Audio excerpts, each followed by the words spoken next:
Hi, welcome. My name's Dale McCluskey, and I'd like to welcome you back to part two of my series pertaining to my publication called Going the Ground. Again, going through and adding, providing additional information, which I feel is extremely helpful when it comes to, understanding a method, understanding the handler's critical role when it comes to a intentional result.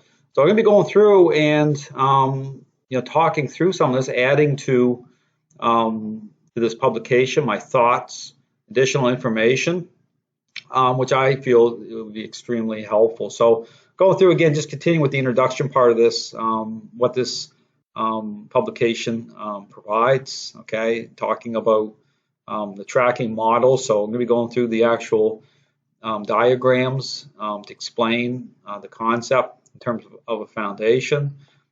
Important how and insight how to motivate and speed up police K-9. Not just again, I talk about how to achieve speed, okay, without compromising focus. Understand it's very important. This is where you get into this thing with the kind of common idea, what's been offered up in the past through it's called tracking through drive, and this is why I kind of changed it with that word.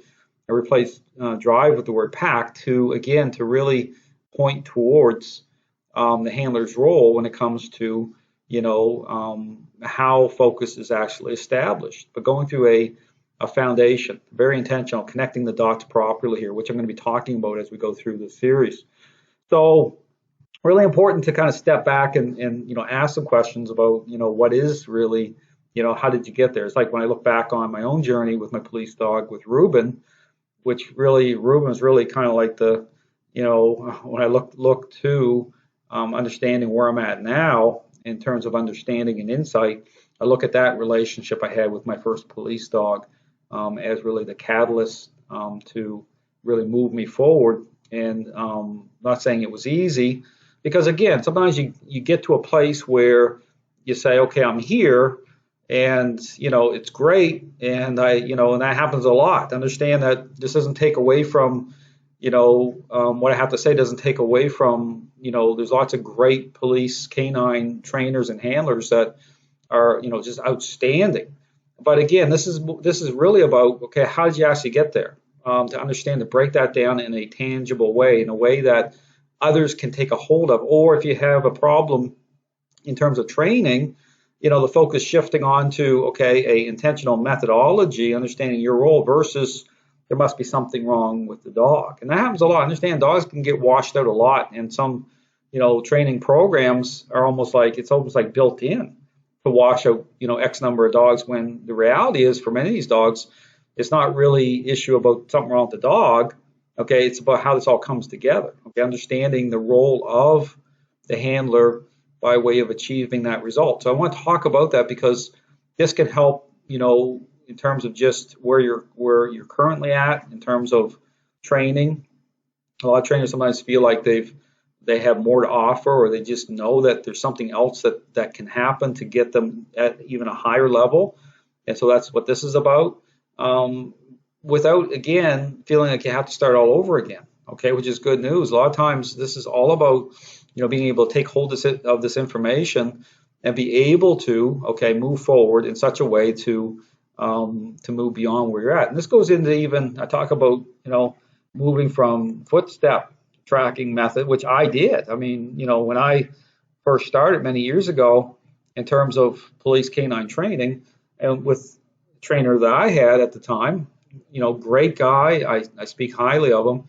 At the time, though, it was not really, again, it's always about, using food and treats, which I did, believe it or not. Okay, I talk about, going against that, and I'll talk about that. But in terms of, starting with a certain kind of method in a kind of very, kind of plodding along through footstep, and really a kind of slow, methodical type of, tracking style, but speeding up, how to kind of, move beyond that. Because a lot of times you get locked into a certain, and this is kind of like the kind of idea of things. And once you start, with a certain kind of, method or approach, there's no way you're kind of locked into that. Okay, you can't You can't escape that. Okay, you can't get to say, take advantage of, tapping into the drive of the dog that way. And what I show is no, you certainly can't. And so, because, nature's all about moving forward, but it's understanding, going even beyond that to say, well, don't even start there. Okay, you want to start through beginning to really connect the dots properly, so that in terms of being alignment through the handler, through the dog, and with that drive and speed and focus, those things are all coming together. And again, this is where when I go and get into the actual tracking model, and talk about how that actually takes place. So. You want to, but again, always understand you can start somewhere. Okay, everyone starts somewhere. No matter where you're at, you started somewhere. And this is why I talk about, when you take a hold of this information, it's not about making people feel bad or be critical or negative that way. Okay, understand that where you came from can be a positive, because then you can help somebody else. Understand that it's always about building bridges. It's always about saying, okay, that. It depends how you look at stuff. You can say, okay, that's, I wish I wasted years or wasted this or whatever. I don't believe things are ever a waste. Okay, it's meant to, right, get to where you need to go. So because then you appreciate it more. Understand when you come to a certain place and you move beyond it, and then things kind of open up, then you actually will appreciate it even more. Say, okay, wow, this, what a journey. So that's how I kind of see things. So I always look at things as a positive. So as I go through this video series, I'm hoping it's going to be an encouragement for canine, handlers and even trainers, to be able to take hold of this information. And always keep in mind too, I'm available for in-person training. Okay, so these videos are meant to be really good with what they have to offer, but again, always understand there's nothing like being in person. So that's really important. So. So talk about, conditioning. Okay, you understand when I wrote this book at the time, I was writing another book in parallel to this one, okay, where I actually break down this ideology, okay, within the kind of the pet training world. So, it kind of ran alongside of it. So I decided to, when I was writing Go on the Ground, to take some of that and bring it over, because it's still, it still does come over. Okay, it does kind of come over into the, the police canine side, because there's still confusion. Okay, as to say, okay, where's, what is it? What is a training process? Very interesting. And I'll talk about this. If you really look at, the personality types of police canine, if you really look at how it is that group of individuals are more successful, okay, with in terms of a certain outcome, think about that. It's because, all right, they have a certain way of thinking, of interacting. It's the totality of the relationship. So certain things will supersede and override other things, but you have to get to a point of knowing that. But then also get to a point of saying, okay, what's really at work here? I mean, is it about using treats? Is it about, what's the thing about positive reward? How do things, when you bring that stuff into the equation, how does those things work together? Like what is going on here? And so I talk about, conditioning, why does conditioning break down? Repetition.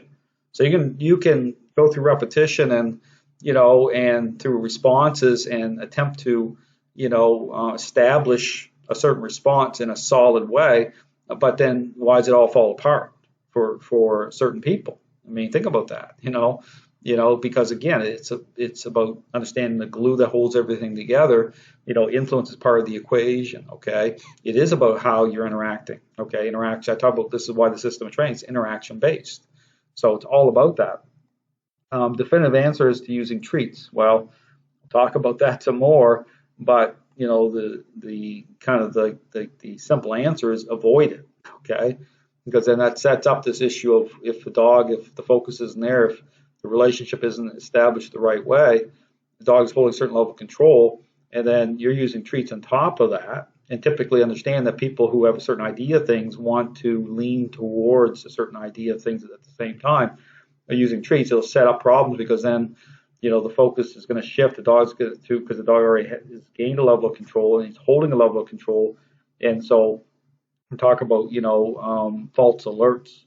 And, what can affect the focus of the dog? Well, through a treat, using treats and through association, you're setting up problems. Okay, so there's a way just to use other things that are going to motivate the dog. Okay, to tap into the dog's naturalistic drive. You want to steer clear. That's not to say that if you've used them, and I'm an example of that. If you use them, say through footstep, it's not to say that if things are, if you're have a certain personality type, and the issue about control and relationship, that can't fade into the background at such a high level that the issue about a false alert or that being a problem, it can fade at such a level that's not concerned anymore. So that's that's totally possible, but it's important just to avoid the problems and stay away from it to begin with. So going into section 1 here, I'm going to talk through some of this. Again, I'll be breaking the series down into parts, and talking through this. Adding some additional thoughts. Again, I encourage you to read this, and you can read the guide yourself. But again, I want to go through and talk about this. So right away, I said right the first line, dogs are pack animals. Okay, so really emphasize and bring forward the social influence part of the relationship, how a dog's decision-making process is governed at that level. Understand that you bring a dog in, when you connect with a dog, police K-9, okay, before they even have their first drink of water or have their first few, bites of food, they're lining it up. They're saying, where do I fit? Okay, as pack animal, they share that connection with us. It's amazing. And that can be a problem, okay? Because again, we have a way of interacting, of thinking, okay, emotion, all those things all play a role in that. And so if it depends on, in terms of where is that line, and then understand that, I talk about training as an intervention. When a dog has already gained a level of control, and that's important to understand, like how do you reveal that, through revelation? How do you put that to the test? How do you know the current state of the relationship? Well, influence has to be part of the equation. It's through a very intentional interaction-based methodology. So when I'm meeting somebody and their dog, I'm lining it up. Okay, not using treats. There's nothing going on like that. It's a language of these interactions. Okay, they're very intentional. So it's not meant to create conflict. Because understand, if they're erratic, okay, you can't get a baseline. Okay, it's not going to reveal the current state of the relationship the right way at all. It's going to bring you into conflict. That's not what I'm talking about. I'm talking about very intentional interaction-based methodology that's going to reverse course too. So it's going to reveal, it's going to tell you where you're at in terms of your police dog, but then at the same time, based on that, okay, based on the information that kind of getting feedback from that at the very beginning, okay, how should you, what should you go into? Should you just kind of just flow right into protection? Should you just flow? No. Okay. Oftentimes you need to, invest in, okay, interacting with the dog the way that I show, to change it, to line things up first, to kind of clean up the relationship first. Then you start to flow into other areas, because then the focus is going to be there the right way. See, it's all about relationships. Just like I use the parenting example often in my videos, the parent-child relationship, it's no different. It's about coming to an understanding. But again, your parenting style is really the foundation, right? And then those really dictate how you're going to interact and how you're going to deal with certain things. And that, it's going to affect the outcomes. So understand that it's like the domino effect. So, no different than, again, dogs are social animals.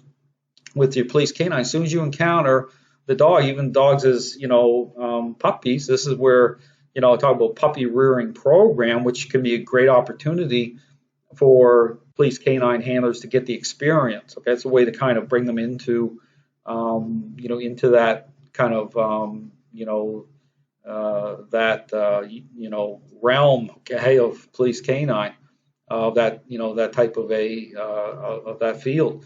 But at the same time, it's the same thing right away. Even as puppies, developmentally, it's really important that that the interactions are happening in such a way that's going to establish that level of focus before formal training. Okay, understand that if things work out properly and you kind of are grounded in this idea, this method, and that's the language that is being spoken. Okay. and makes sense to the dog and things are established properly with a lot of focus, then going into formal training is a cakewalk. Okay, it's fun. Okay, you've already got the focus there. Okay, the dog is ready to go. But if that doesn't happen, because understand then if the dog's holding control and things are all kind of mixed up in this idea of things in terms of rewarding dogs, assuming things that aren't, because influence has to be intentional. It's got to be in the within the process itself. It has to intersect the right way. If that's not happening, and there's again this gives it this issue about a dog's perceptions not changing the right way, they're holding a level of control. It affects everything. Okay, it can still work out through formal training. Okay, that's still interaction based. Okay, so there's things that can happen to kind of make that work out, but that's not a guarantee, because if you understand something here, the whole principle is if you're not dialed in, if you're not understanding, what really is at the core of creating that focus and changing perception of dogs, then it's hit and miss, and then you're going off something else. So there's nothing intentional about it. But this gets in this whole thing about training itself, how a lot of canine trainers will say, well, it just works for me. I stick to what works. But see, that could be a problem, because it could work great for you, it could work great for certain, but when it doesn't work, what happens then? Okay, the dog's fault, right? So that just sets up this type of scenario that it's going to cost the department money, it's lost time. But then bad things can happen, liability. Then you might have dogs out there that aren't releasing the bite. Dogs that are false alerts, and so there's all these liability issues that go along with that. But the whole principle here is if you can avoid it, then that should be the goal. Okay, you should want that. You should be able to kind of tuck your wings in a little bit and say, okay, let's kind of revisit this and see if perhaps we come to a better understanding as to a intentional outcome, and then we can assess. And don't get me wrong, I'm not taking away from the drive of the dog. I mean, that's important. The dog, you want a dog that has a lot of drive. Okay, that's kind of your basic ingredient here. I talk about kind of like making a cake. Okay, a great cake. You get the flour, you get the egg, you get the water, and so look at it like having if you have too much of one ingredient, they just get thrown off. Well, the end product isn't going to be so great. Okay, so it's about getting that right balance, and this is what this is about.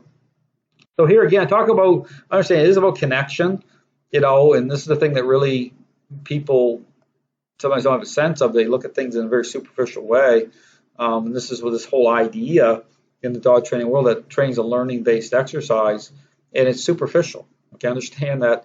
It's based on, motivating dogs in a very superficial way at the very beginning. It's not interaction based the way I described. So you're jumping in and superficially motivating dogs that are already holding a level of control.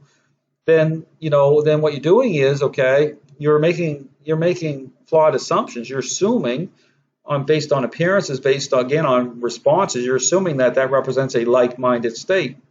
Dog could be holding control the whole time, okay? Because influence isn't part of the equation, okay? Just like parental influence, okay? How's that established, right? Same thing. Talk about the parenting examples, like the parent who's dialed in, engaged, right? They're interacting with the child specific ways. All those themes that are present in the parenting example oftentimes are absent, okay, in the process when it comes to a training process with dogs. Dogs are social animals, so it sets up the same type of deception where you can have a counterfeit picture happening and you don't even know it, okay, because you're assuming everything. There's nothing to reveal anything, okay, and then something happens, kaboom, and you're like blindsided, like what just happened? Someone got bitten or something happened? Well, I'll tell you what happened was that you're operating off of a appearance-based narrative, okay, bribing dogs basically. That's when all the treats start coming out, okay, and start motivating dogs. That can even happen if you're using a tug toy. I mean, understand that the dog's expressing that state. If they're their motives are such that they're getting what they want, they're expressing control. You have to be careful with that. You have to make sure it aligns, okay. You have to make sure that it's I call it conditional state. It's like a red light, yellow light, green light. It has to set up through an extension of you the right way. Okay, it's again through again, a interaction-based approach. And this is where, again, if you're encountering a police dog, that the dog's already, through again how you're interacting, the dog's already holding a certain level of control. You want to stick to the interaction part of it, okay, for a period of time before you start to branch off into other things, okay, because again, that can just lead to problems. So, and some dogs can be just like, very challenging, okay. So, but you have to not get ahead of yourself, okay. Like if I'm doing, say, service dog training, I'm cleaning up the relationship first before I start to, but then motivating dogs certain ways then isn't a problem. Understand there's a time and place, okay? It's understanding about going through a sequence, okay? That's really what this is about. So I go through here, let's skip through some of this here because I just want to add, I get into the actual studies, okay, that in this, I'm talking about what's being offered up through this idea, okay, and talking about science, okay, how that, this doesn't meet the standard, okay, this idea. And you can see all the problems in the dog training world happening. That's no accident or coincidence, okay, it's all symptomatic of what I'm saying, okay, but again, we're at the point now where it's become so entrenched, it's like a culture, that you see all this divisiveness and everything happened in the dog training world, which I've talked about extensively on my videos, but it's about understanding why is this happening. Okay, it's happening because people are not stepping back from this stuff, asking some serious questions as to, okay, what is the role, what is a process, what is the role of influence? Is training really just a learning-based exercise the way it's being presented by way of superficially motivating dogs that way? And if you do that, does that actually can that generate a counterfeit picture? Well, absolutely it can, okay? But the problem here is that for many trainers out there, many individuals, to accept what I'm saying is very difficult because it forces them into a trade-off situation, okay? There's no wiggle room here, and so it just kind of implodes this idea, and people don't want to hear it, okay? This is why you see so much pushback. You see things the way they are because, the information I put is very specific. But I would encourage anyone to take a serious look at what I show, because if you really want to get the absolute best result for your dog, pay attention to what I'm saying because it's extremely helpful. So again, I talk about the studies that, happening both, and again, even in terms of some people that push against the studies and say, well, there's a problem here. But understand that you talk about people that label themselves as experts and stuff, still not coming to any sort of a process or to really break this stuff down. I mean, years ago, I took the time, took a long time to kind of self-audit, but all that came through first relationship with my first police dog, Ruben. Understand that was really, again, the kind of driving force that gave me the foundation to start to understand, because I had to go, okay, well, we got here, but now, even after Ruben passed on, I went through and I kind of self-audited, and I pulled out all my notes and just went through and just said, what is it about? Is it about devices? Is it about this? Is it about that? Going through all of it. And even when I was on a course in Quebec City, trainer there, highly respected trainer, Brian Am, he's since passed away, but at the time, he's considered one of the top trainers in Canada for tracking. And kind of a funny story. I mean, I couldn't speak French, and Brian Am couldn't speak French, and we're there with quite a large group of individuals that could speak French, okay, or bilingual, and it just worked out the way that I was looking for. I mean, I was like just hungry for information back then. And, just really driven, it was Ruben and me and being able to sit down with Brian. And so it worked out during lunches and stuff that we ended up sitting at the same table together because, again, Brian couldn't speak French. I couldn't speak French. So we kind of drawn together that way. And I used it as an opportunity. I picked his head, okay, for like a week, which is fantastic. I mean, but encountering authentic people that even Brian, when I was asked a certain question, Brian said, Dale, I don't know. I don't have an answer for that. because I was asked certain questions but I didn't even, I wasn't asking because I knew the answers. I didn't know them. I didn't know them. I was saying, okay, I was saying, okay, what about this or that? But through that, right, and through everything, taking that and saying, okay, I don't have the answers, but I'm going to find them. Okay, that was the thing, and this is what I talk about in the dog training world. I mean, when you encounter certain people that they go into arguing and going on, I say that there's a point of all that to say, well, listen, either you want to know or you don't. You kind of shouldn't have to hold someone's hand to lead them towards the truth. I mean, you should desire it. And so this is what this is about here, is putting out information for those who desire to want to know more, instead of kind of pushing against it to say, well, and there's nothing wrong with pushing against something so long as your motives are good, to say, okay, I want to, truth is the truth. Let the chips fall where they may. That's it. If it brings me up against the entire dog training community, so be it, if it's the truth. I mean, that should be what, the motives are, what the foundation is here. So I'm going to stop it here. I'm going to continue and do another, again, I'm going to do several parts here. So keep the parts within about a half an hour each, but I may continue to talk through this. So again, encourage you to watch my next video here, continue to go through, talk through the foundational part of this to understand, okay, what is really at the core of everything in terms of a process, getting to a point where you really understand, you can take a hold of this and be able to use it for a intentional result. Thanks for watching.